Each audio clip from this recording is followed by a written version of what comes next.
شاهنشاها 45 سال است که رخ در نقاب خاک کشیده ای و از میان ما رفته ای.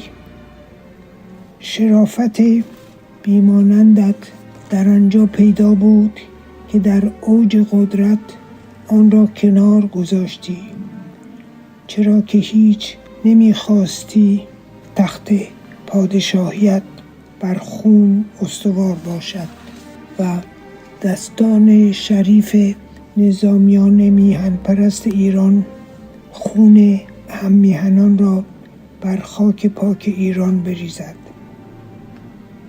آریامهر ایران، پس از تو ضحاکیان که ریشه در آن خاک گرامی نداشتند بر مسند ستمگری نشستند و میلیون ها ایرانی را آواره جهان ساختند.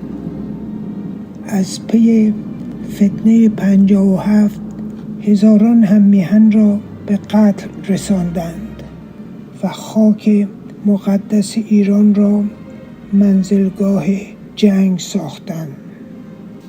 در آن دوران که پادشاه ایران بودی، با نیروی خود و شوکت و قدرت ملی اهریمنی جرأت نگاه ناروا به خاک ایران نداشت و پس از آن که ایران و جهان را ترک گفتی، آه که داغ چه جانهای جوانی در دل پدران و مادران نشست.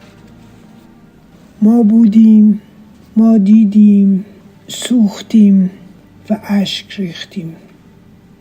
یاد دوست دیرینی شما زنده یاد حضرت انور سادات را چون همیشه گرامی می‌دارم که در زمانی که فریبکاران بین‌المللی در پی معامله با ضحاک صفتان 57 بودند به ما پناه داد و در روزهای دشوار دور از ایران قاهره را برای ما منزل آرامش بدل کرد.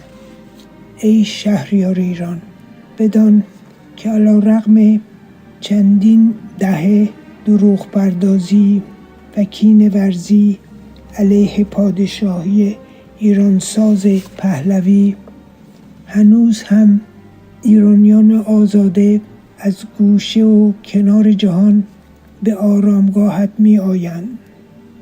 نام جاودان تو را با سربلندی و غرور یاد می کنند و از یاد گرامیت چون شعله نورانی در دل خود پاسداری می کنند.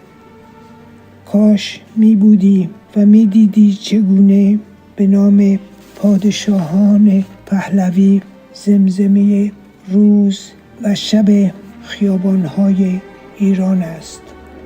ایرانیان در انقلاب ملی خود علیه فتنه‌گران 57 با چه آگاهی ملی از نام پهلوی یاد می‌کنند.